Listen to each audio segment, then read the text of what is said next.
Welcome to Gaia's Love, a podcast of brief messages to help humanity bridge the gap to the new earth. My name is Vivienne Gerard. It is my delight to be a scribe for consciousness today, sharing the wisdom that flows through from Source. Here we go.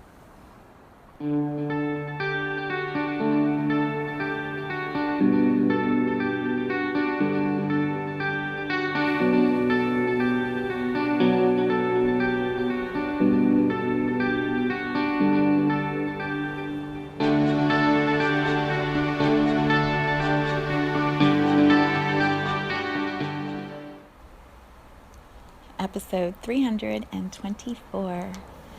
Happy New Year, friends. It is Friday, January the 24th. It is a new moon in Aquarius. It is my father's 80th birthday. And I'm back. I'm back after a hiatus of cocooning, which is the title for today's episode. So the weather report, it's almost exactly the same as the last episode. It's gray. Right now it's raining. At least it's not snowing. And it's chilly and it's kind of blah outside. It is winter in Ohio. We had some sunshine yesterday and the day before, but it looks like gray for a little while. So here we are. Here we are, the beginning of the year in this space, this energy that we tune into together in the podcast. And I guess a couple logistics first. I re-listened to the episode from the end of last year while I was getting ready this morning for this episode. And it's so good. It was all about time and, the filling up of my container over break, which I called vacation because that's more accurate, and how good that was going to feel, and then how it was going to ease back into this year. And it's unfolded almost exactly as I expected, but with an extra bonus. So I'm going to share a little bit about that. What I said at the end of last year was I'm not quite sure what the format and the flow is going to feel like for the podcast in 2020. And as we begin today on the new moon, so good, of course, on the new moon, it feels like we're going to be doing maybe 2 episodes a week for a little while. I don't know what that means. Is that a few weeks, a few months, the whole year? I'm not quite sure. In this moment, it feels like a few months, and then maybe it'll become more. Maybe it'll become 1 a week. I don't know. 2 a week feels really good. I'm going to do them on Mondays and Fridays, so there'll be one today and then one starting on Monday. And then they will post in the afternoons usually. So you'll have one to start your week and one to end your week as you go into the weekend. And that feels fun and easy. It also helps me stay accountable to being present, to showing up, to checking in with myself on, how I'm doing in relationship to Gaia's love and the flow of energy. So I will be translating, scribing, bringing through whatever wisdom feels relevant in the moment, and we'll see where it goes. It feels really good to be back today. I'm moving slowly. What I thought would be a good segue into Cocoons is a post from Elizabeth Gilbert that she shared a few days ago. My friend Alicia sent it to me, and it's exactly where I have been in my journey recently. And so I thought, we'll share the words of someone who is just an incredible writer. And Elizabeth Gilbert, this is from her Instagram account. She says, I am just emerging from 17 days all alone on the west coast of India, where I got to do a deep dive into a new creative project. Sorry to remain obtuse about it, but it's still too soon to discuss, she says. But what I can discuss here is the transformative power of solitude. Solitude is a master teacher. And just for the record, solitude is not the same thing as isolation. Isolation is when you cut yourself off from the world. Solitude is when you open yourself up to it completely, but with no distractions from anybody else. I used to be terribly afraid of solitude.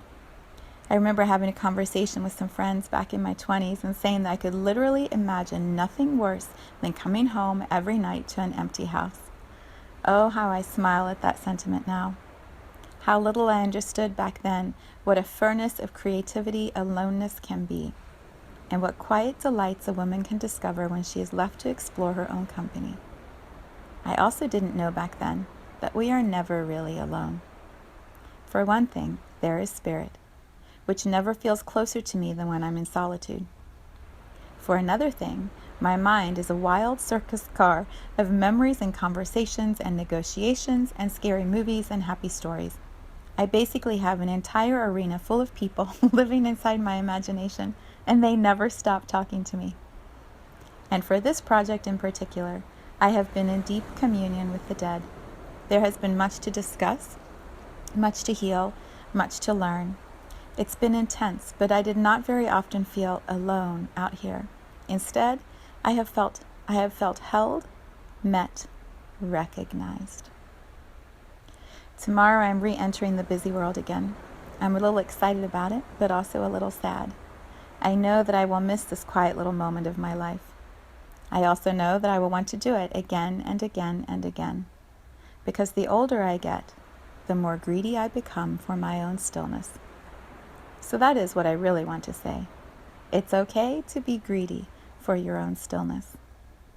In that stillness, if you listen carefully, you just might hear the work that is longing to be created through you. As Emily Dickinson wrote, the soul selects her own society, then shuts the door. Onward, LG. Thank you to this incredible being, woman, writer who translates what she is going through so beautifully and then shares it with us. So I have been in that stillness, that aloneness, and the word I like to use is cocoon.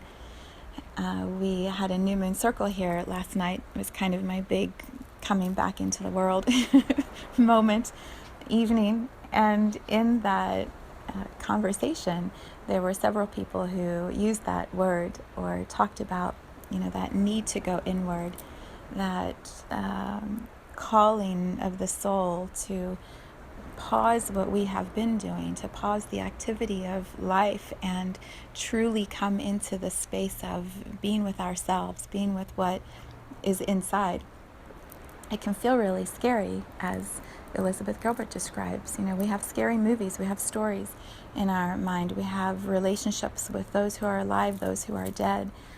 We are processing as humans so much emotion, and much of that requires contemplation, introspection, some spaciousness to feel what's in there, and then what is true and what is old stuff I can let go of.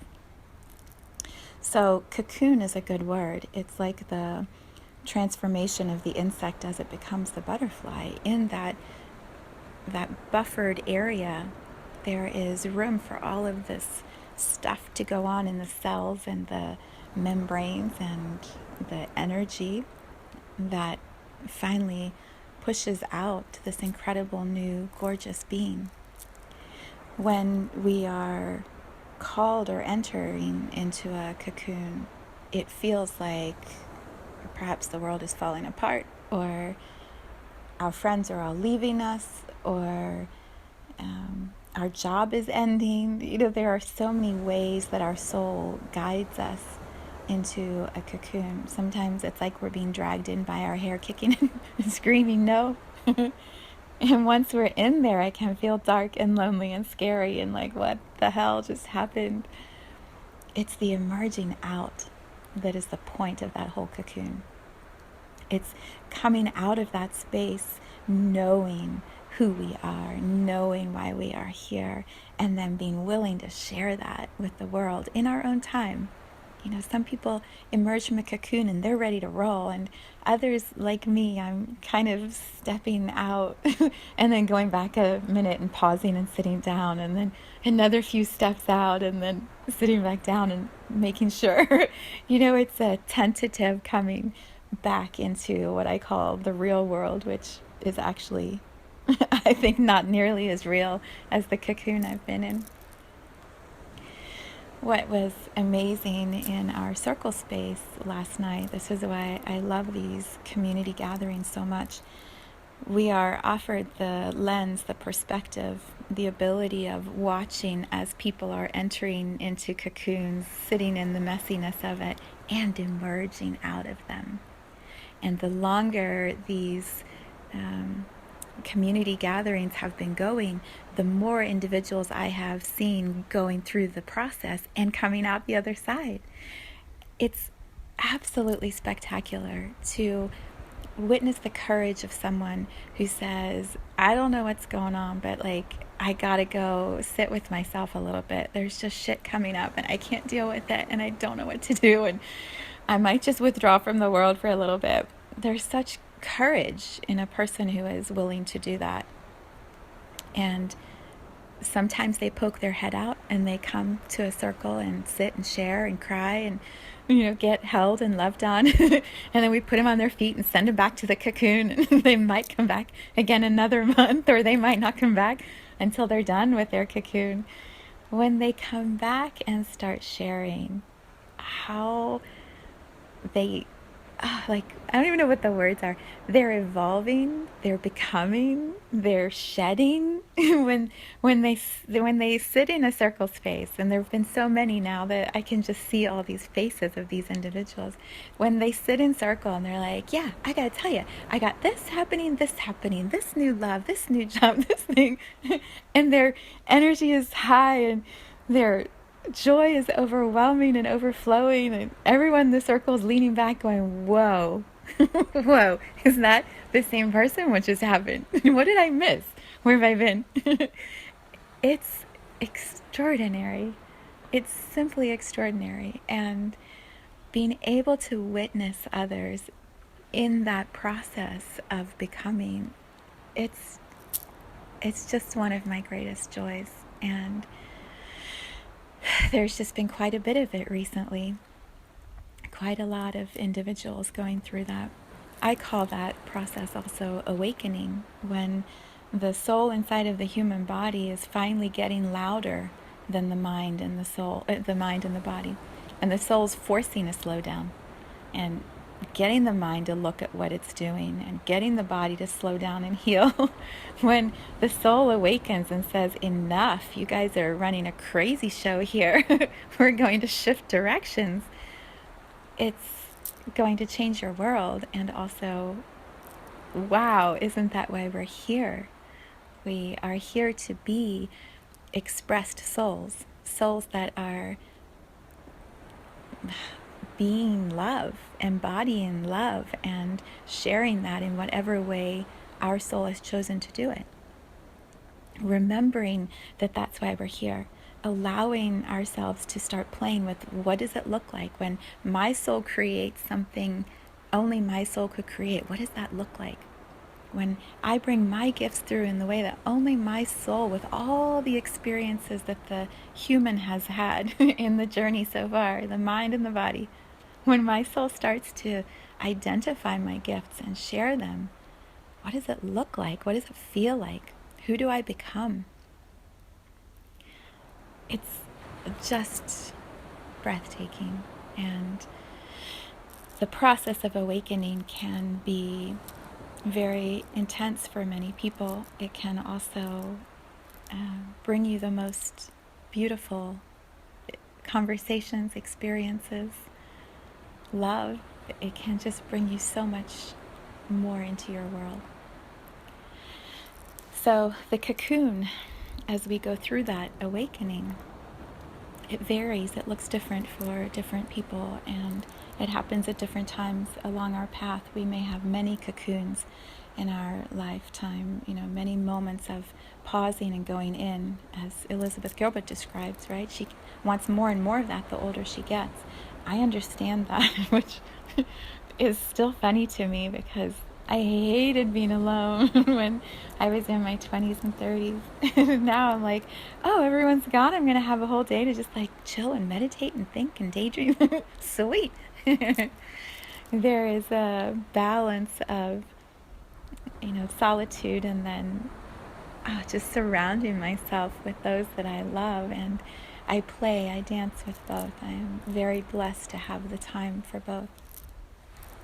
The cocoon that I went into from the last time I was in this podcast space, I first went into this cocoon with my family, and it was so good. It was so sweet. My husband and I don't think we've ever had that much time together. He wasn't doing a lot of events, and I wasn't doing really very much at all. I did a couple meditations, and that was it, group meditations. So we watched a lot of Hallmark movies. We cooked, we ate out, we went to movies, we hung out with our children and grown-up children, and we just were together. We were just present, and it was so good. It was such a great cocoon. They all went back to school, and I just felt so filled up with love and support and being seen. And so when I came back to work on the 6th, it was with the intention of, having a week to get organized, do some strategizing for my business. What do I want to focus on this year? And the first day back, I played with, I played with what do I want my website to look like, which basically is what's going to be my priority for my work. And so I tuned in energetically. I created this really cool map grid blueprint for my website where I was placing the events, the different way I want to structure my offerings, my descriptions of things. I energetically just saw it, felt it, and then visually put it into this vision board, drawing board, blueprint. It took a whole day, and it also clarified exactly what my focus is going to be for the year.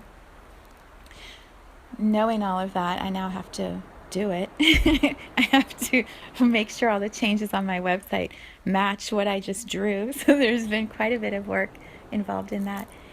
But the exciting thing that I realized on the 6th was it's time immediately to begin the next book. And so I started on the 7th. I sat down each morning in meditation, and as I do my work, I hold my phone just like I do in this podcast, and I stream messages through from my soul. I speak into my phone what my soul is communicating with me. And so each day I did that, and this book, Just White Light, took form. It was a very internal journey. It was not something I shared with my family, my friends. I was doing it by myself to hold a really sacred space and allow it to be simply my soul and me, the human, that's receiving the words. And it was a beautiful journey. I would do that in the morning, and then the rest of the day I would go around my work and take care of my family and do my stuff. And then in the morning I would tune back in for a few hours and do more recordings.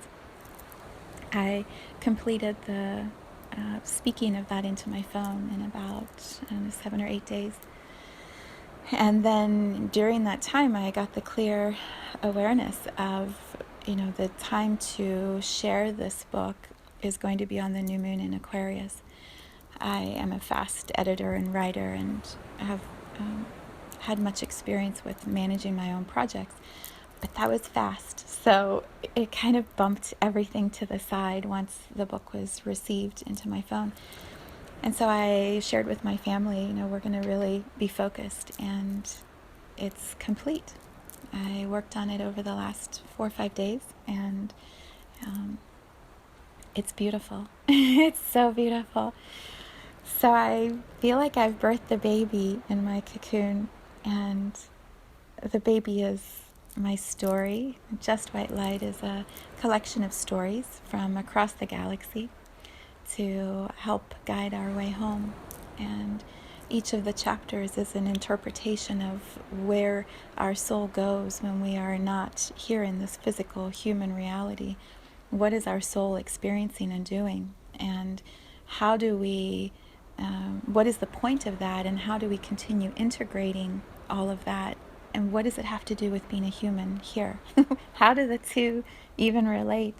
And what's the whole point anyway? Why are we in existence as souls, and why are we here in human bodies?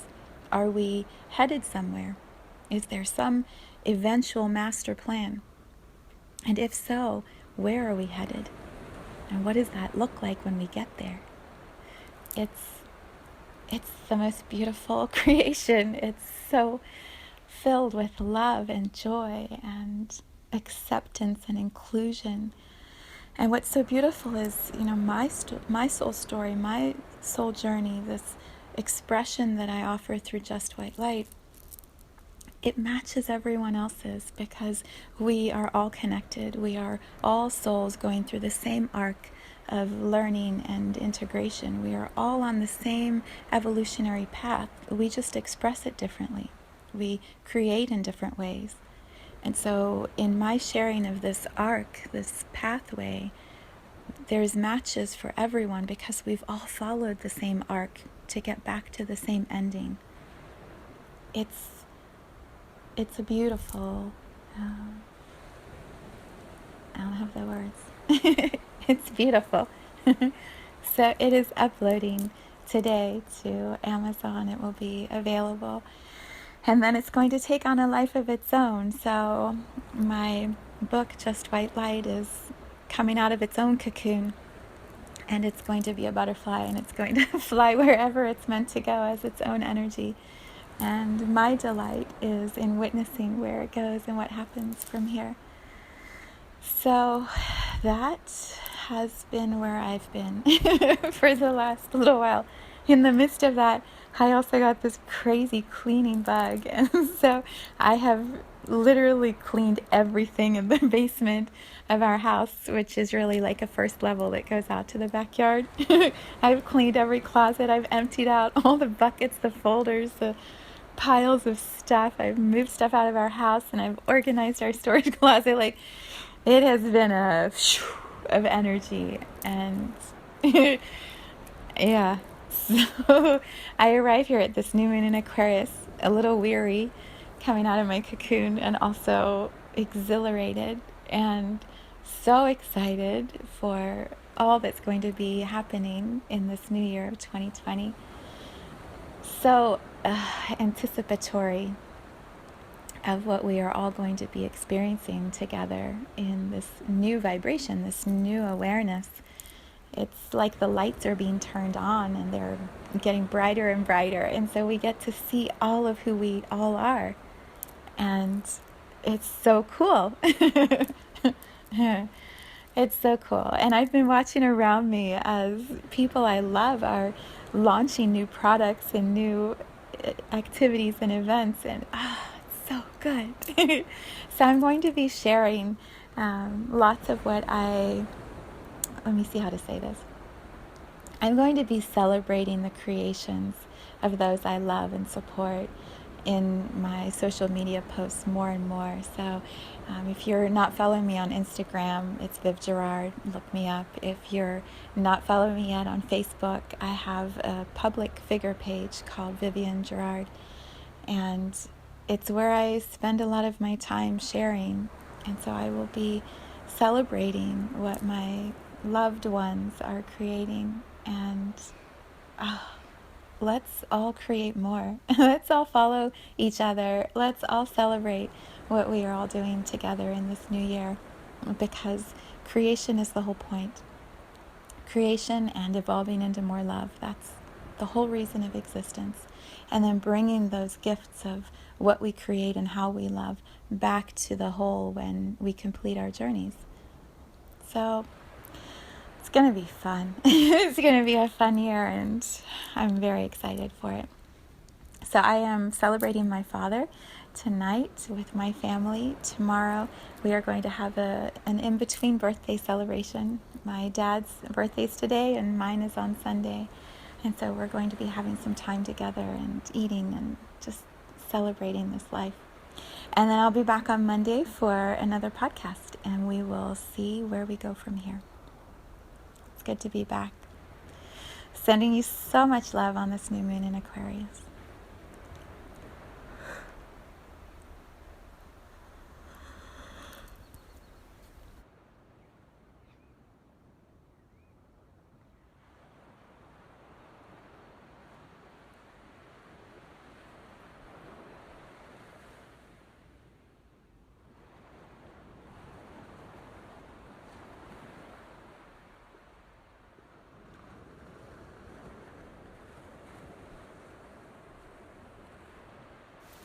Thank you for tuning in to this vibration of pure love.